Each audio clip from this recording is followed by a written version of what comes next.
이원석 검찰총장은 9일 검찰수사심의위원회가 윤석열 대통령 부인 김건희 여사의 명품백 수수 의혹에 대해 검찰의 불기소 처분을 권고한 것과 관련해 국민의 기대에 못 미쳤다면 그것은 모두 검찰총장인 제 지혜가 부족한 탓이라면서도 다만 외부 전문가의 의견에 대해선 존중해 줄 필요가 있다고 말했습니다.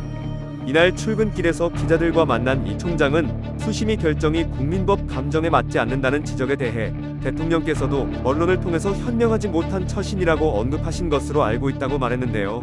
그러면서도 현명하지 못한 처신, 부적절한 처신, 바람직하지 못한 처신이 곧바로 법률상 형사처벌의 대상이 되거나 범죄 혐의가 인정되는 것은 아니라는 점, 그리고 두 가지 문제가 차원이 다르다는 점에서 많은 고민을 했다는 입장을 밝혔습니다.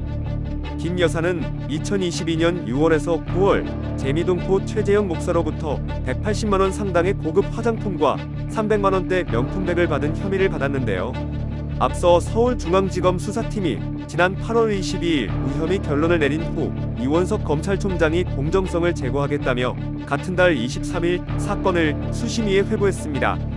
그리고 지난 6일 수심위 또한 김 여사의 모든 혐의에 대해 불기소를 권고했습니다. 검찰은 수심위 결과를 바탕으로 곧 김 여사에 대한 최종 불기소 처분을 내릴 것으로 보입니다. 그러나 수심위 결정이 내려진 후 야권은 거세게 반발했습니다. 더불어민주당은 면죄부를 정당화하기 위한 수단이라고 비판했습니다.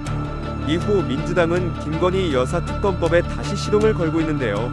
민주당 일각에선 특검법을 오는 12일 본회의에 올려서 추석 전 처리해야 한다는 목소리도 나오고 있습니다. 특히 지난 5일 국회 법제사법위원회 소속 민주당 조국혁신당 위원들이 다시 발의한 특검법엔 최근 일부 언론에서 보도한 김 여사의 총선 공천 개입 의혹도 수사 대상으로 포함됐습니다.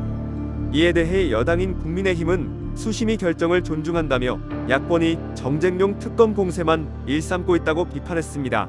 추석 연휴의 명절 여론을 선점하려는 여야의 공방이 한층 치열해질 전망입니다.